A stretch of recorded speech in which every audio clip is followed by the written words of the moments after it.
What's up, Wargamers? Welcome back to World of Wargaming. I'm Isaiah. If you haven't hit the like button, the subscribe button, the bell notification, go ahead and hit those for me, and we're going to jump straight into our topic today, which is technical paint, basing paint, texture paint.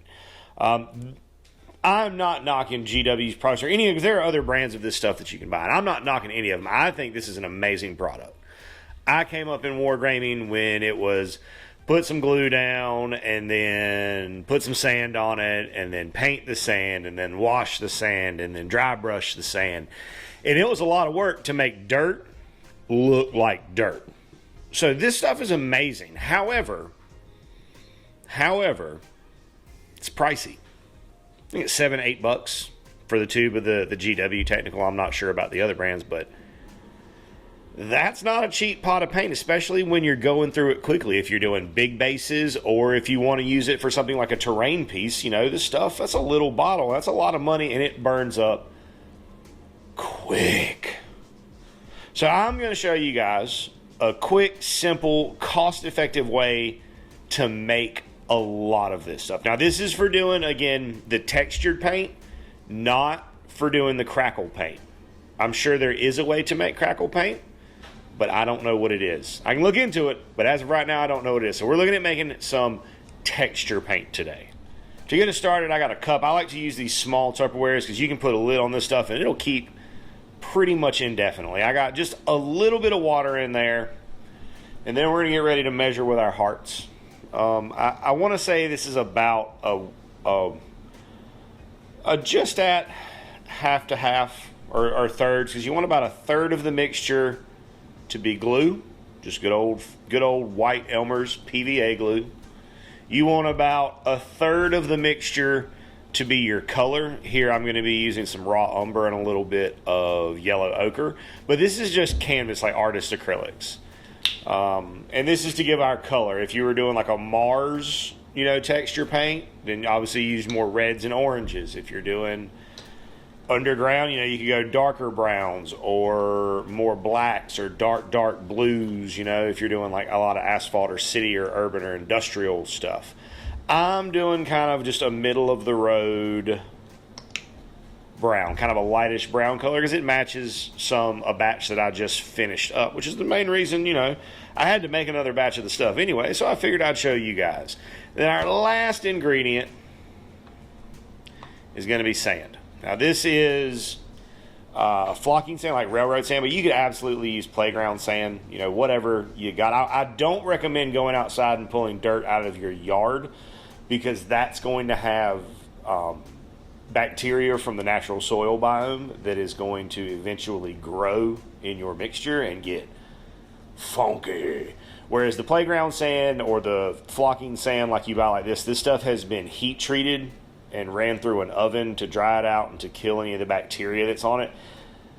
So you don't want to just go outside and grab dirt for this process. It can get real funky real quick. And then we just want to mix that up and look at it. We may need to add a little bit more glue. We may need to add a little bit more water. You kind of want it about the consistency of whipped frosting, or maybe Cool Whip after it's been on the counter for a little bit, to where it's thick and it drops, but it doesn't just run off the end of your brush. Like it will, you know, dribble off the end. This is a somewhat unpleasant color, but it matches the rest of what I've got for the most part. I think I'm going to add a little bit more brown to my mix. And a pro tip. This is a pro tip that I think, and if you're wanting a dark color, don't always reach straight for black. If you take a very dark, like a phthalo blue and acrylics colors, and mix it with a raw umber, it will give you a very, very, very dark, almost black color, but it has a little bit more working range and tone and value and saturation that you can do with it, as opposed to just using straight black. But yeah, that's it.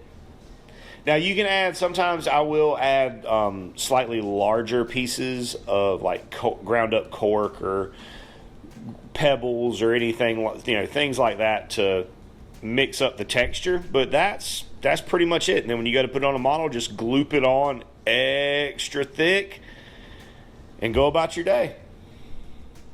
And that's it, with just a few simple ingredients. You know, you're looking at $2 or $3, $4 or $5 for a big bag of sand, $6 to $8 per tube of artist acrylics, but this is going to last you a long time if the only thing you do with it is make texture paint. So, you know, under $20 and you've got enough of this stuff to last all the way through your pile of opportunity, probably, with mixing it as you go. I don't recommend mixing an incredibly large batch. It will keep for a long time, but it will not keep indefinitely. I hope this helps. I hope it helps your hobby. I hope it helps you get models based and on the table and ready to go quicker.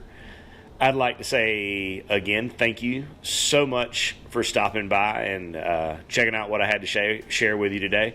I hope you have an amazing rest of your day, and I hope that the dice gods are ever in your favor. That does it for today. Thank you so much for tuning in to World of Wargaming. If you've enjoyed the content that you saw today, consider hitting that like button for me. If you want to see more content like what you saw today, consider hitting that subscribe button and hitting that bell for notifications so that you get alerts whenever I post new content.